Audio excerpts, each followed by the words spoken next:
Miles was born May 20th of 2015. He was our second son. We were very excited that we were having another boy. Miles came home and we were living our best life. We had this beautiful, healthy family, 2 boys like we'd always wanted. He would do these weird little shimmy shiver things, and so we had started to kind of keep track of them. We thought that was a little different, but also the air conditioning was on. It was always when I was nursing.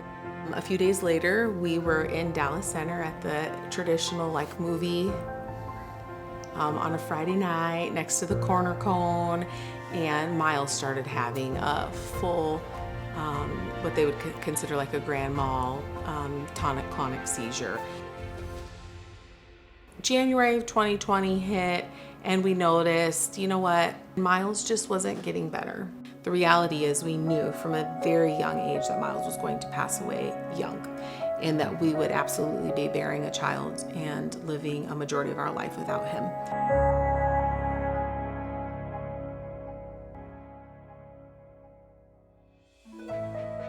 We had another child that we needed to be healthy for, and then we also needed him to be healthy, in that this is a lifelong impactful thing, having a child and a sibling pass away, but it doesn't have to be a negative, lifelong impactful thing. To be able to recognize that mental health is part of a lot of people's journeys, and to be able to acknowledge that and find some room for it in our programming, while also continue some of those really core concepts that have always been there for Amanda the Panda, which is education about grief and loss, that peer-to-peer connection, and then just also being able to walk away with those supports and knowing that life is going to be able to continue to move forward, and the pain of the loss and then also finding happiness in life again can coexist. We needed to be connected to people who knew grief, not just from a book or knew what grief could do to you, but knew grief because they knew it in their hearts and they knew what that brokenness felt like. And that's when we turned to Amanda the Panda. They had specific groups for people who had lost loved ones, siblings who had been lost. They could connect us with parents who had also lost children.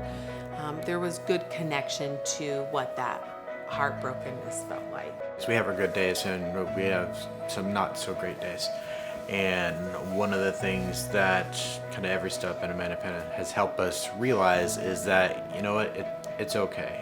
Everyone is where they're at, and wherever that is every day is okay. They listen, they want to know what people who are in the thick of grief need, but they also are going to be there for us in 5 years when we might need another grief session. You can stay for as long as you need, because that peer-to-peer connection is always going to exist. In each group there's going to be new people to connect to, and then sometimes just having that space, it's the one time a week that you can kind of compartmentalize and be able to go and process your grief. There's a huge financial burden that can happen for individuals when they are planning a funeral and they've experienced the death of someone, and the relief that our participants feel when they hear that our services are free, it's pretty palpable. So being able to provide those funds to keep our programs going, and the resources that we need to run those groups and all of our other programming, from holiday programming and school groups to just supplemental programming that we do throughout the year, we wouldn't be able to do it without donors.